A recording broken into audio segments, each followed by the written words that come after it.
When you think about the greatest live acts in rock and roll history, one name towers above almost everyone else. Elton John has played more shows, traveled more miles, and entertained more people than nearly any performer who ever lived. But behind those spectacular concerts, behind the costumes and the pianos and the sold-out stadiums, there are stories that only the people closest to him would ever know. And we're the biggest tour in the world right now, which is insane for me to think about.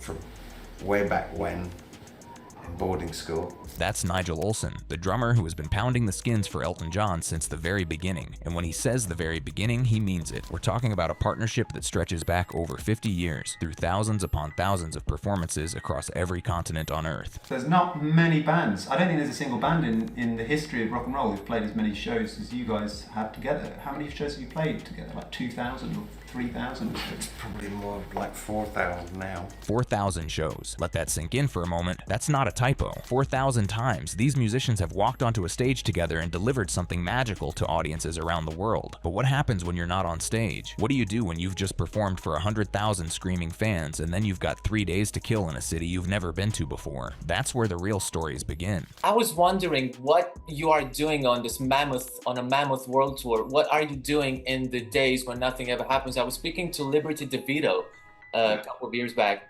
And, well, he was telling me how a lot of them actually started drinking because there was nothing else to do. That temptation to fall into destructive patterns on the road is something every touring musician knows all too well. The boredom can be crushing. You're in a strange city, you don't know anyone, and you've got nothing but time on your hands. For Matt Bissonette, Elton's bass player, the solution was anything but conventional. My friend Rich Sumner, who's a great drummer, and my pickleball, we play every day pickleball every couple of days.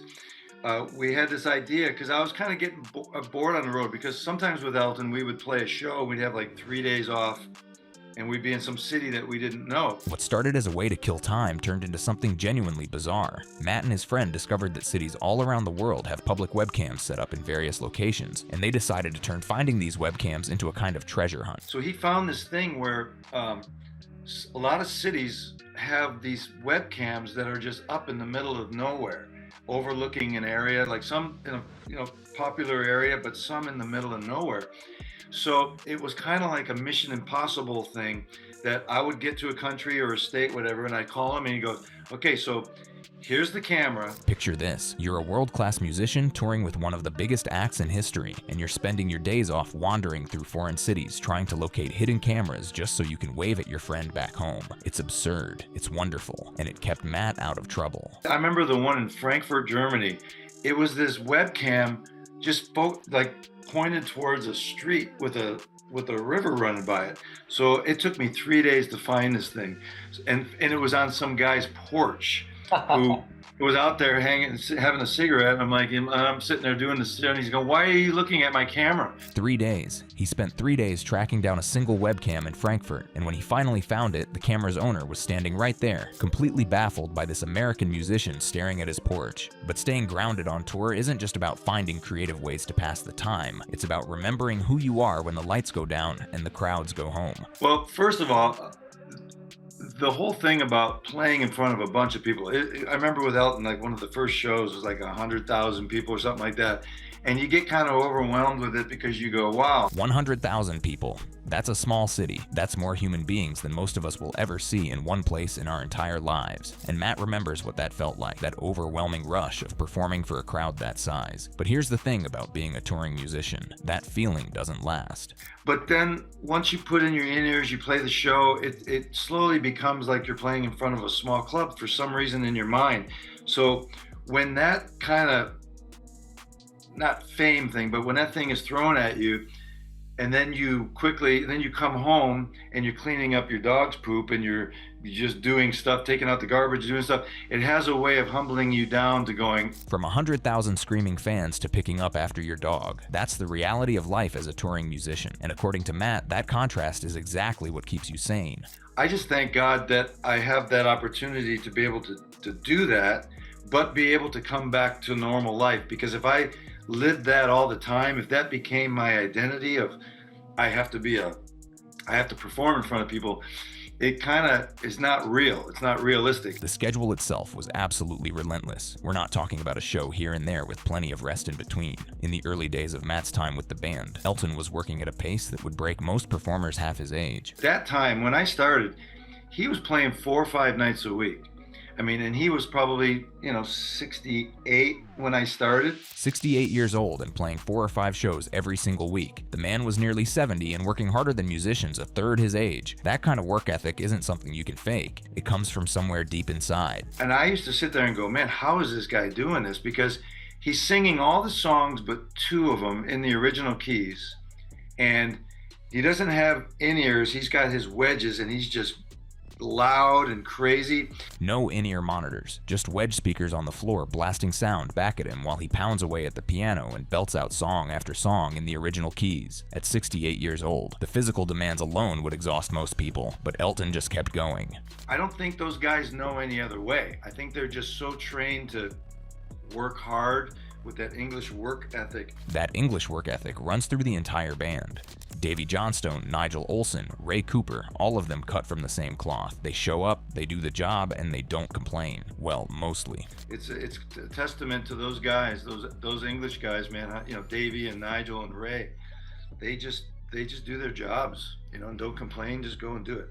Well, I shouldn't say they don't complain. But what really sets Elton apart from other performers is his absolute refusal to phone it in. Every single night, he plays the songs differently. He improvises, he jams, he makes it fresh. We did a gig the other day, and he really needs to know what the root notes are. He's not just jamming, but every night we play, he plays the songs completely different. So he just wants to jam. He just wants to have fun. And if it's not fun, well, that's when things get interesting. If it's not fun for him, he'll literally walk away and never come back. I mean, I've seen him do it. If it's not fun, I'm out of here. He's walked away, just like that. If the magic isn't there, if the joy has gone out of it, Elton John will simply leave. That might sound like diva behavior to some people, but there's something admirable about it too. After 50 years in the business, he still refuses to give audiences anything less than his absolute best. Playing bass alongside a piano player as dominant as Elton presents its own unique challenges. Most bass players lock in with the drummer and let the other instruments fill in around them, but Elton's left hand is constantly moving, constantly playing bass lines of its own. So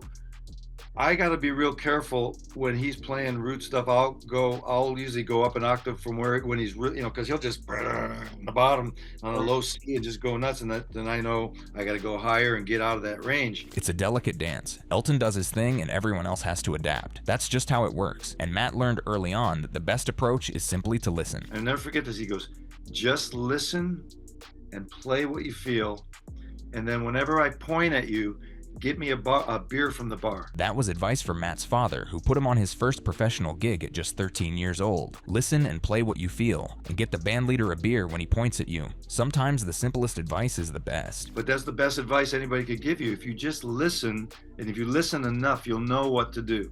It'll lead you home to what's right for the song. That philosophy of listening, of serving the song rather than showing off, runs through everything these musicians do, and nobody embodies it more than Nigel Olsson, who has developed a drumming style unlike anyone else in rock and roll. I actually play to the low end of the piano, and usually a drummer will play to what the bass player and the drummer are playing kind of off each other. But I play from the low end of the piano and the lyrics. Most drummers lock in with the bass player. That's drumming 101, but Nigel does something completely different. He plays to the piano and to the words of the song. He calls himself a descriptive drummer. I'm what I would class as a descriptive drummer.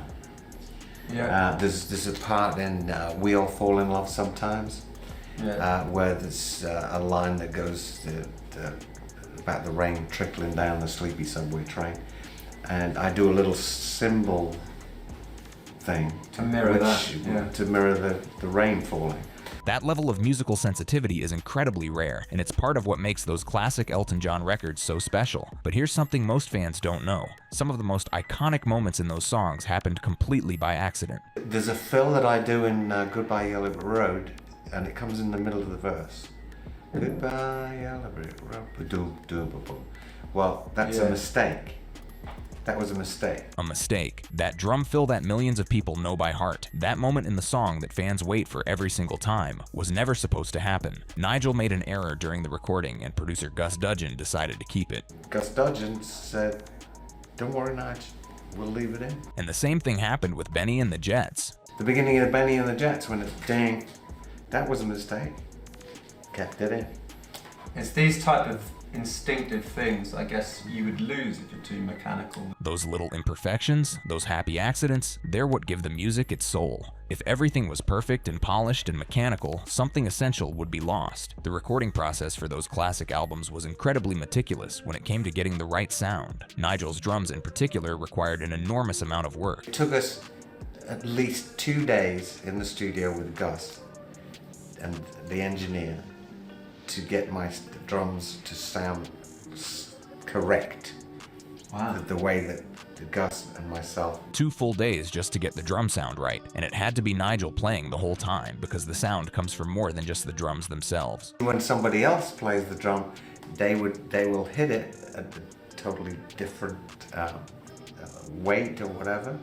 So it's basically only me that can get that sound. The secret to that massive atmospheric sound on the ballads involves a technique that's surprisingly simple but incredibly effective. And I use close mics on the drums, but the key to my sound, especially the big ballads, is that I love huge rooms. So that we have the close miking, and then we have mics way up high in the ceiling, the higher the better, in each corner of the room, so that it gets that natural ambient sound. Those room mics capture the natural ambience of the space, giving Nigel's drums that enormous echoing quality that defines songs like Someone Save My Life tonight. It's not digital reverb, it's not artificial, it's the actual sound of the room. And then there's Nigel's voice, those impossibly high harmonies that soar above Elton's melodies on songs like Goodbye Yellow Brick Road and Rocket Man. They came from an unexpected place. When we were doing, we were up at Caribou Ranch in Colorado to do the Caribou series of records that we did up there. And we were so high up, altitude-wise, at Caribou, that we could sing an octave higher. So my high vocals and most of the high harmonies that you hear would be me. The thin mountain air at Caribou Ranch, 9,000 feet above sea level, allowed the singers to hit notes they couldn't reach anywhere else. And when they came back down to sea level to perform those songs live, they discovered a problem. When we'd come kind of down the mountain and do shows, we'd wonder why, well, I can't hit that note. And it's because of the thin air up there, you know. But we managed to do it. They had literally recorded vocals that were physically impossible to recreate at normal altitudes, but somehow they figured it out. They found a way to deliver those harmonies night after night, year after year. What's truly remarkable about Nigel is that he never learned to read music. Everything he does comes purely from instinct and feeling. I never learnt to read music, and I still don't read music.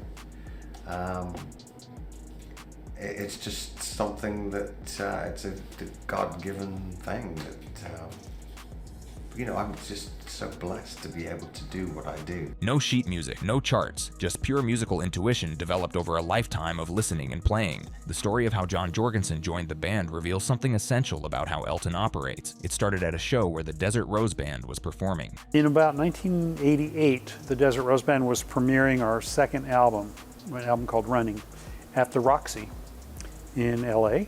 Lyle Lovett was the opening act. In the audience was Stephen Stills, Nicolette Larson, Dave Edmunds, Rose Maddox, Bruce Hornsby, Bernie Taupin, and Elton John. That's quite an audience, and after the show, Elton came bursting into the dressing room with an enthusiasm that caught John completely off guard. Like the show, he came bursting in the dressing room and grabbed my hand and shook my hand. He said, "Brilliant, brilliant guitar, brilliant." I was like, wow. You're Elton John. 6 years later, John got a phone call that would change his life, and the way Elton introduced himself was classic. Well, 6 years later, my phone rang.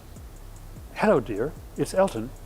I went, and it sounded like, I said, "Are you on a plane?" He said, No, I'm just in a car coming from studio. Elton was calling to offer John a spot on an 18-month world tour, but there was a catch. John had a lot going on in his career, and he wasn't sure he could give it all up. I've just had this album out with a group called the Helicasters, and we won, Album of the Year from Guitar Player Magazine and Country Album of the Year, and I'm working on a solo album, and I'm also working on a television show with Delta Burke. The tour manager told him flatly that he wouldn't be able to continue any of those projects. The schedule would be too demanding. John was torn. There was part of me that didn't want to give up everything that I worked so hard for, even though I was very, honored and everything. But then Elton played him the new album, and everything changed. And Elton says, well, maybe you're too busy, but I'll just play you my new album. So the first song was Believe. Very Beatley, very classic British pop. I loved it. Song after song, John found himself falling in love with the music, and he realized something important. I kind of thought, okay, it's the music business. If I can't do something just because I like the music, then what's up with that? What was supposed to be 18 months turned into 6 years, and along the way, John witnessed firsthand how Elton creates his magic. He'll have a stack of lyrics, and he won't do all of them. He'll look through and put it on the piano. He'll ask for a groove, a drum machine groove of a certain speed, and then he'll start doing it. The melodies come almost instantly. Elton reads Bernie Taupin's lyrics and the music just flows out of him. But here's the fascinating part. He's his own harshest critic. And then he'll be playing along and he'll get to a chord change that you go, oh, that is so great. That is so classic Elton John. I love that right there. And then he'll stop and he doesn't like it. He tries 10 other different things, because he doesn't want to be predictable. He tries to avoid being predictable. He second guesses his own instincts, but in the end, his first impulse is usually the right one. But then at the end of the day, what he naturally did was so right, he goes back to that. Billy Joel, no stranger to piano excellence himself, has toured extensively with Elton over the years, and when asked about Elton's abilities as a pianist, his answer was revealing. He's really, really good. He can take off on a piano solo and do stuff in keys that I don't even know how to play in. When Billy Joel says someone can play in keys he doesn't know, that's saying something. These are two of the greatest piano men in rock history, and even Billy is impressed by what Elton can do. Elton John recalls his magical final performance with John Lennon. The entire band was in tears. The emotion of seeing Lennon receive that kind of love from a New York audience was overwhelming. Ray Cooper, Elton's legendary percussionist, was there that night, and his memories of the event are just as vivid. And that's why Madison Square Garden happened. And I think it may have been, sadly and awfully, his last live performance, actually. Because I think after that it was studio work. From 1974 until his death in 1980, John Lennon never performed live again. That Thanksgiving night at the Garden was it, the last time he would ever stand on a stage in front of an audience. And that concert was one of the, again, like Concert for George, was a bit for different reasons. It was one of the most moving experiences again, because when John came on, there was rumours that he would be there, but nobody really knew. And when he came on, it was at least 10 to 12 minutes before anybody could play. The kids just went crazy. 10 to 12 minutes of pure bedlam. The audience wouldn't stop. They couldn't stop. The man who had given them so much music, who had been away from the stage for so long, was suddenly right there in front of them. The place lit up. The heat from the lighters and the matches was extraordinary. John was astonished. He had no idea, genuinely, because he was very humble in many ways. He had no idea that this would be the response. And it was incredibly moving. I was actually in tears. Lennon was genuinely shocked. He had been out of the spotlight, living a quiet life, and he had no idea that people still cared that much. The love that poured from that audience caught him completely off guard. Nigel was on the drums that night too, and his memories paint an even more intimate picture of what Lennon was going through backstage. 4 songs. And he was so nervous. Davey had to tune his guitar.